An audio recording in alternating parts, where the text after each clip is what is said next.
Hey, what's up? Again, starting early, so before I can go live on Instagram.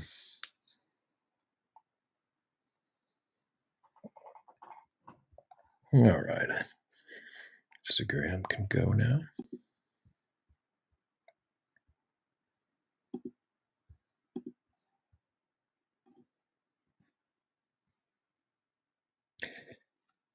Hey, wholeness, everyone.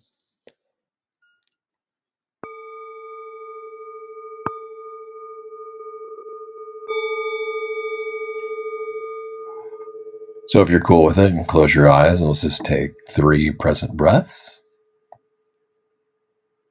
where we're completely present for 3 full breaths in and out, and the pauses too.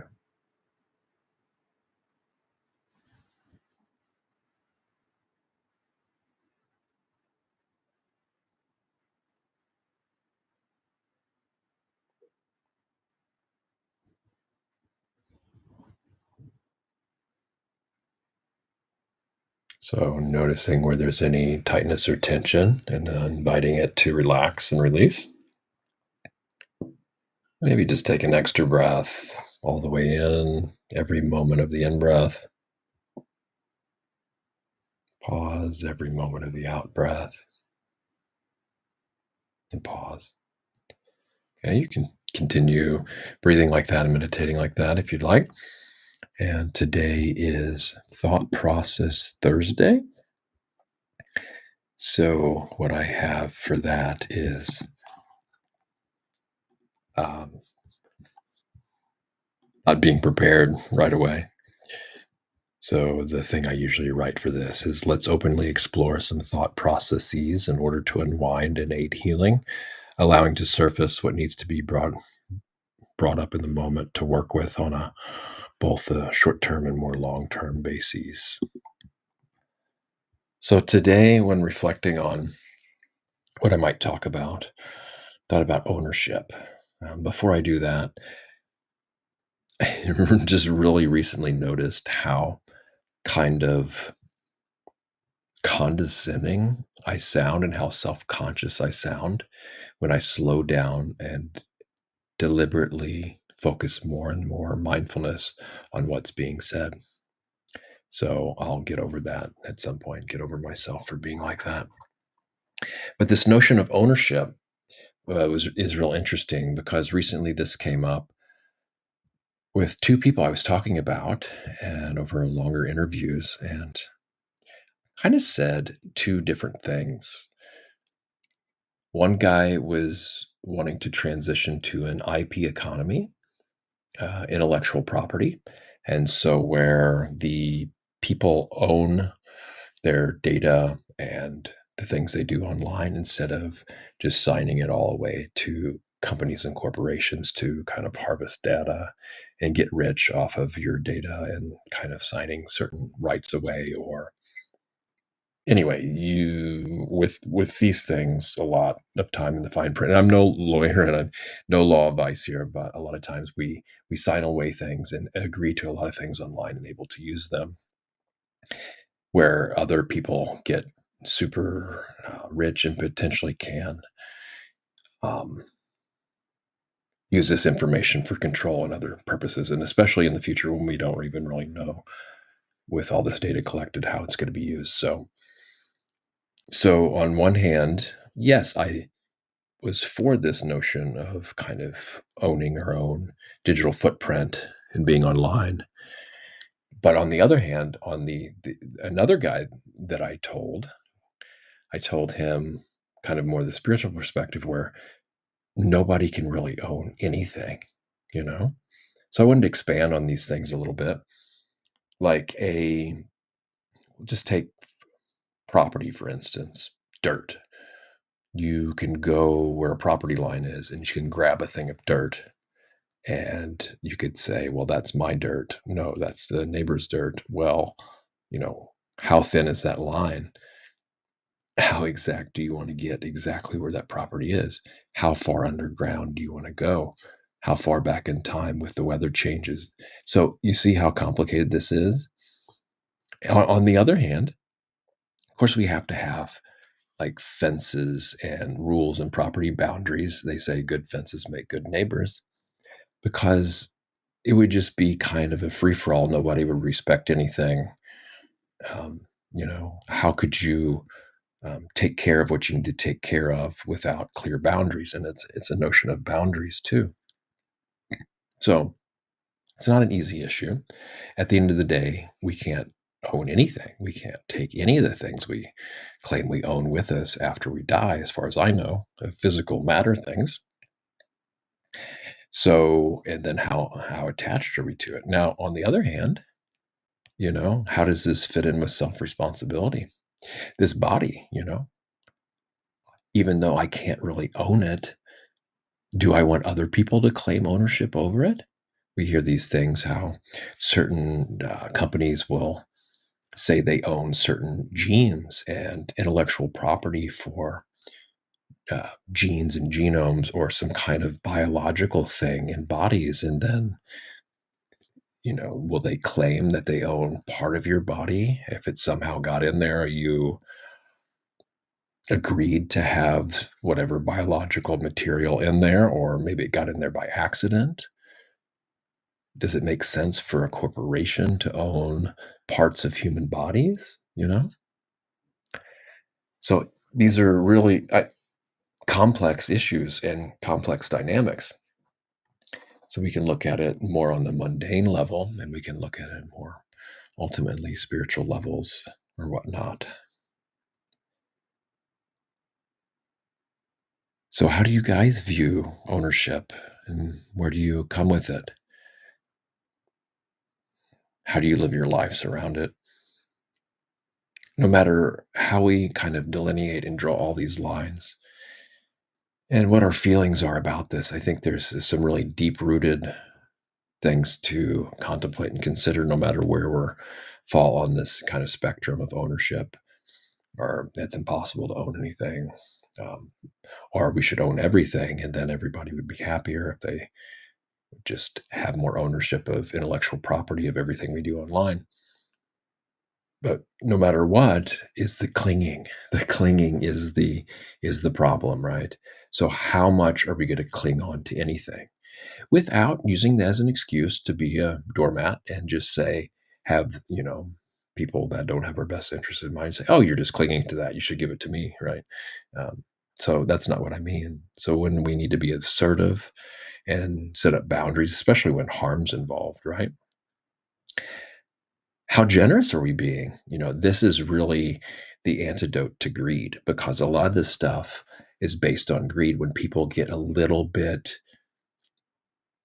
unskillful around ownership, a lot of times it has to do with greed, right? So the antidote to this is generosity. Sandy says, I need new boundaries about what I believe. Well, Sandy, could you tell me more about that? Tell me more about why you think you need boundaries and then new boundaries and then what do you believe? And that's a whole nother topic I talk about sometimes. I offer alternatives to beliefs too, but um, maybe we can get into that, but we only got like 15 minutes total here today. So, and it's over halfway through, right? So ownership, how much are we clinging and how skillfully are we, allowing others to help us or hurt us, like boundaries, like Sandy says. Sandy says, as a kid, I was taught false information. Oh my goodness. Yeah. Sandy, who wasn't, right? So we're all in the same boat for there. It was so painful for me to have to relearn, so actually unlearn a lot of stuff, and then, discover my passion for learning again. But what it did teach me is how much I value the truth. I didn't even realize how much I valued seeking truth and how important it is because, yeah, I don't think I can ever get that time back of all the kind of, I would say, yeah, false information. However, of course, I forgive the people because a lot of them didn't have malevolent intent. A lot of them were just parroting and regurgitating what they've been told too, and they were doing the best they could. If they could have done better, they would. Same with me, um, discovering really truthful information. One has to be really brave too, because it can be really earth-changing, earth-shattering. They say, some teachers said, the truth destroys the world you used to live in. So we have to be kind with ourselves and with others too when it comes around this notion, you know? There's so much deceit and deception in the world too. Sandy says, some great philosophers say that we have to begin learning by unlearning. It's a great thing, you know. A lot of these people say, "Oh, the only thing I know is that I don't know anything." Well, you know that though, so that's not true. But what I do find is the more I learn, the more I realize I don't know. And it's also not a race for knowledge accumulation.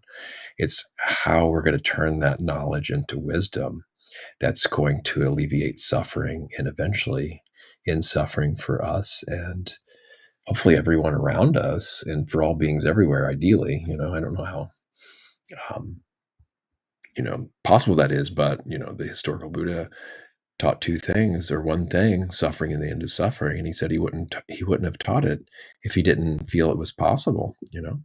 So yeah, I find this stuff very, very important. All right, back to the ownership. I wanted to see if anybody has any comments on ownership, what how they feel about this. Made this comment, these guys from a really high, powerful forum saying you'll own nothing and be happy, which I think is just so ridiculous, right?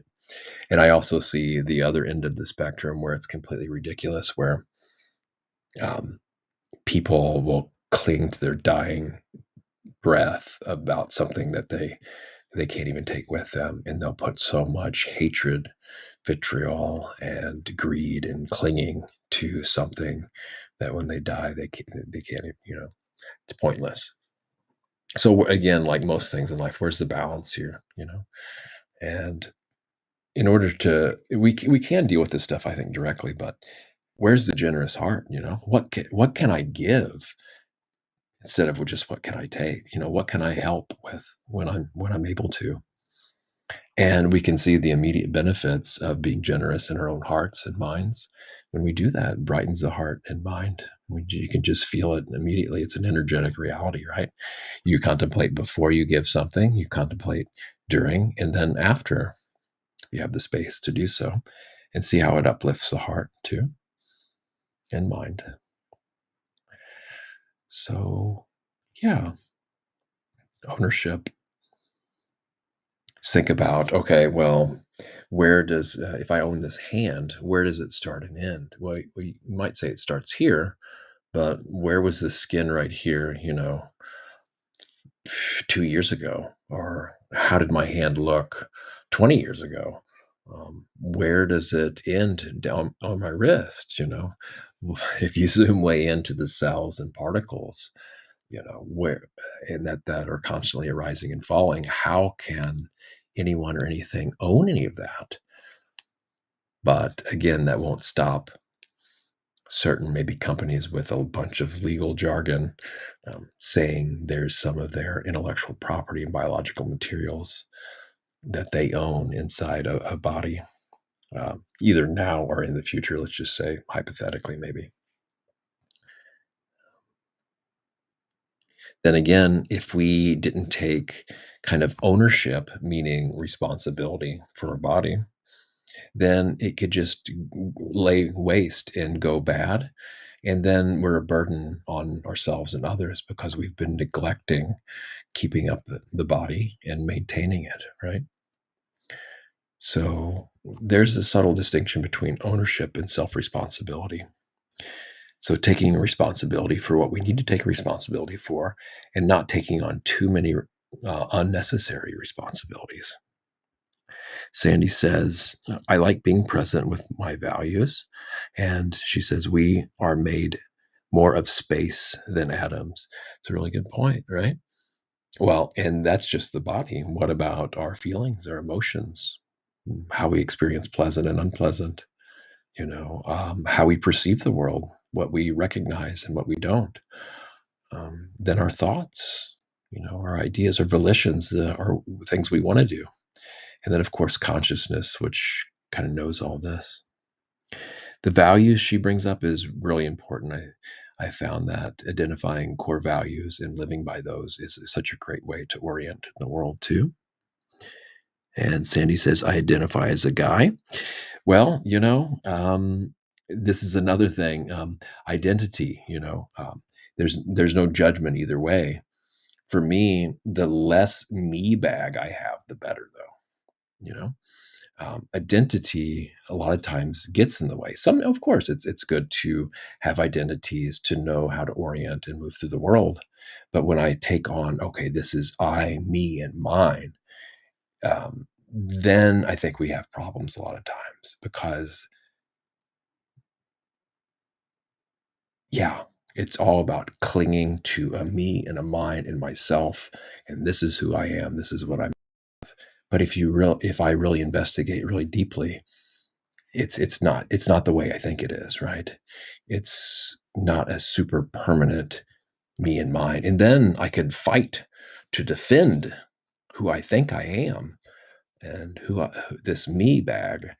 And then that's when I get into trouble because I'm clinging to ideas that I don't really need to cling to for my well-being, right? I can pick certain identities and labels up when I find them helpful, and then I can put them down when it's helpful to do that. So that's kind of the way I look at identification, and just realize that a lot of people there's agendas around these identity politics too. Um, I think they would seem more innocent and helpful to begin with, but then there's huge organizations sometimes that come along to use this as another point to divide people and have them fight amongst themselves instead of uniting in kindness and cooperation and harmony and concord that makes us stronger as a people instead of what some kind of people with not maybe our best interest in mind and heart want to keep people divided, fighting amongst themselves, because so they can maintain power and control or take power and control, which I find is unfortunate and not helpful even for them in the long run. So, all right. Well, I hope I touched a little bit on openness. I appreciate Sandy's comments there. That was cool. Got to look at identity, a little bit of boundaries, learning, and truth. So, touched on some of my favorite topics here. The ownership and identity is a really good topic to explore. It's a little bit deeper one to do, but with that, may you all come to find the most wholesome and skillful ways to relate to ownership and all the other topics I talked about. All right, bye now.